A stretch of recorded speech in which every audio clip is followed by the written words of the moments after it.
Hello, my YouTube family. I welcome you all to your very own channel Next Gen Teachers. तो आज का हमारा question है national policy of education के ऊपर. Discuss the main features of new education policy that is 1986. अब इस policy को हम न्यू एजुकेशन पॉलिसी क्यों कह रहे हैं? क्योंकि इससे जो पहले पॉलिसी बनी थी वो बनी थी 1968 में. ये एक रिवाइज्ड पॉलिसी है, इसलिए हमने इसको न्यू एजुकेशन पॉलिसी कहा है. इसका पूरा नाम है the national policy of education 1986. It was an important step taken by the government of India to improve the quality and accessibility of education. It was introduced during the tenure of Rajiv Gandhi as Prime Minister. जब राजीव गांधी जी जो थे वो prime minister थे, उस समय पर ये policy बनाई गई थी ताकि एजुकेशन की एक्सेसिबिलिटी बढ़ाई जा सके, हर किसी बच्चे को जो है एजुकेशन प्राप्त हो सके. उसके लिए इस पॉलिसी को बनाया गया था. इसका मेन मोटिव यही था. The policy aimed to promote equality, modernization and national integration through education.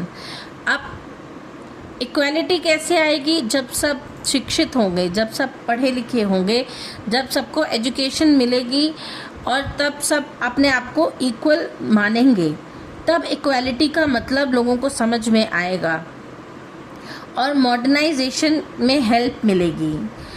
National integration भी तभी हो सकती है जब हर एक व्यक्ति जो है वो पढ़ा लिखा हो, एजुकेटेड हो. The policy emphasize the idea that education plays a crucial role in the social, economic and cultural development of the country. अब एजुकेशन जो है वो एक क्रूशियल रोल प्ले करती है हमारी डे टू डे लाइफ में, हमारी सोशल, इकोनॉमिक और कल्चरल डेवलपमेंट के लिए. हमारी कंट्री की सोशल, इकोनॉमिक और कल्चरल डेवलपमेंट के लिए एजुकेशन बहुत ज़्यादा ज़रूरी है. इसके ऑब्जेक्टिव्स हैं. Objectives of national policy of education 1986 is to remove inequality in education. Education के अंदर जो इनइक्वालिटी होती थी, पहले के समय में क्या होता था कि लड़कों को पढ़ाने के लिए भेज दिया जाता था, लेकिन लड़कियों को जो है एजुकेशन का अधिकार नहीं मिलता था.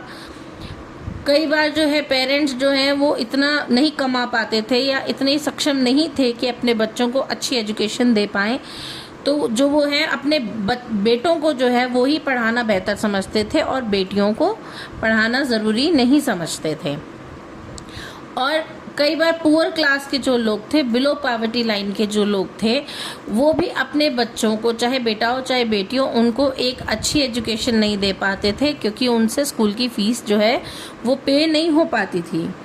लेकिन गवर्नमेंट ने कुछ ऐसे स्टेप्स उठाए जहाँ पर एजुकेशन में इनइक्वालिटी जो है वो बिल्कुल ख़त्म कर दी गई. हर एक बच्चे को अधिकार मिला कि वो पढ़ पाए. To provide equal education opportunities to all sector of society. हर एक सेक्टर ऑफ सोसाइटी को एजुकेशन का बराबर अधिकार मिलने लगा, जिससे कि इनइक्वालिटी ख़त्म हुई. To improve the quality of education. अब इस पॉलिसी के अंदर एजुकेशन की क्वालिटी को इम्प्रूव करने में भी ध्यान दिया गया.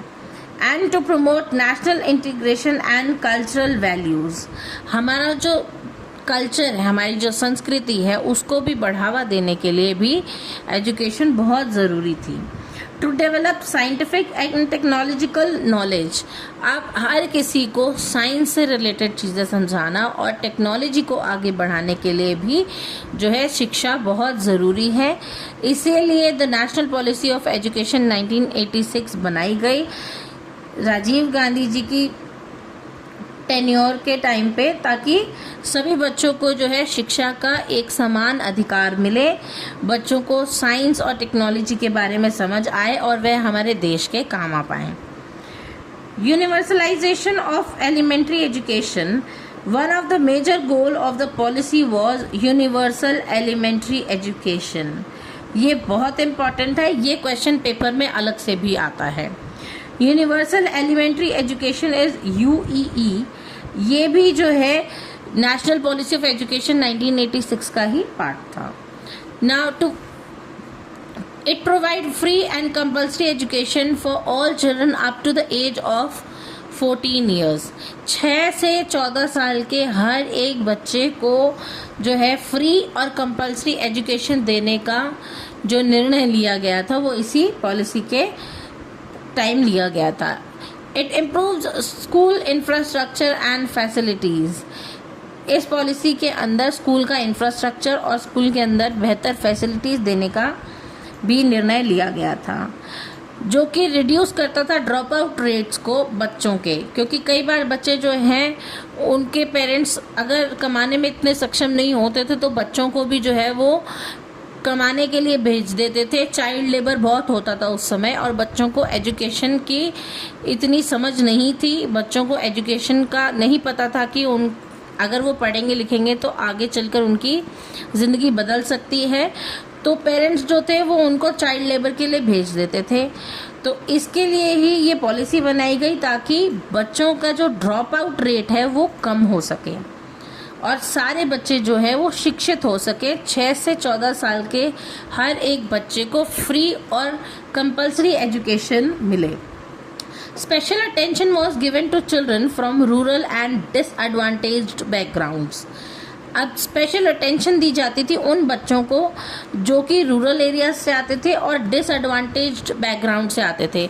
जिन बच्चों के पास किसी भी सोर्स की कमी होती थी उन बच्चों को टीचर्स जो हैं स्पेशल अटेंशन दे करके पढ़ाते थे, उनको सारे रिसोर्सेज प्रोवाइड करवाते थे ताकि उनकी एजुकेशन में कोई कमी ना रहे.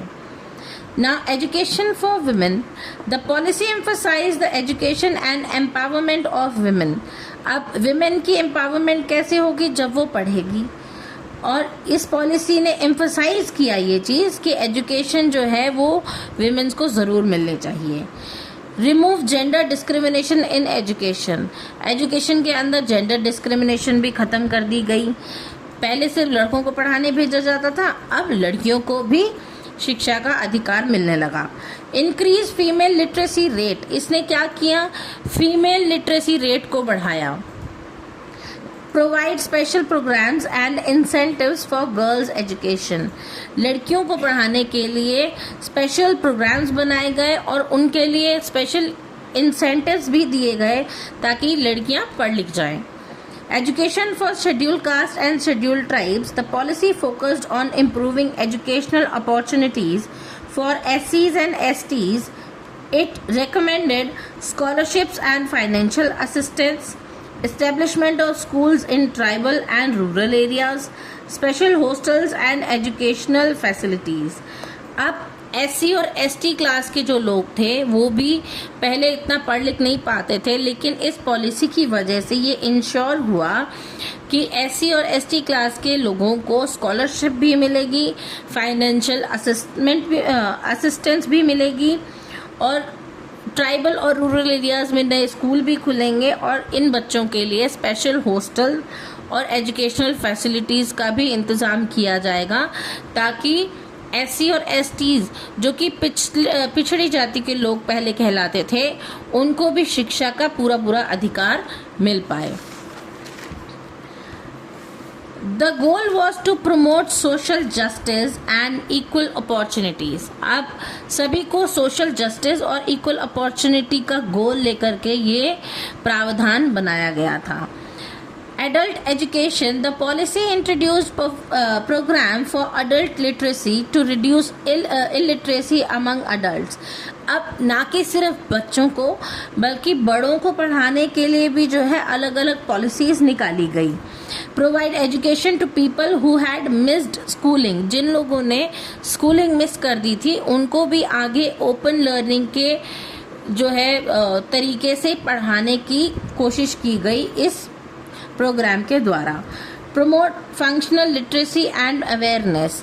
क्योंकि सभी चाहते थे कि अगर लिटरेसी रेट बढ़ेगा तो अवेयरनेस भी बढ़ेगी. Operation Blackboard which aim to improve primary school facilities by providing minimum teaching learning materials, 2 teachers in every primary school, better classrooms and infrastructure.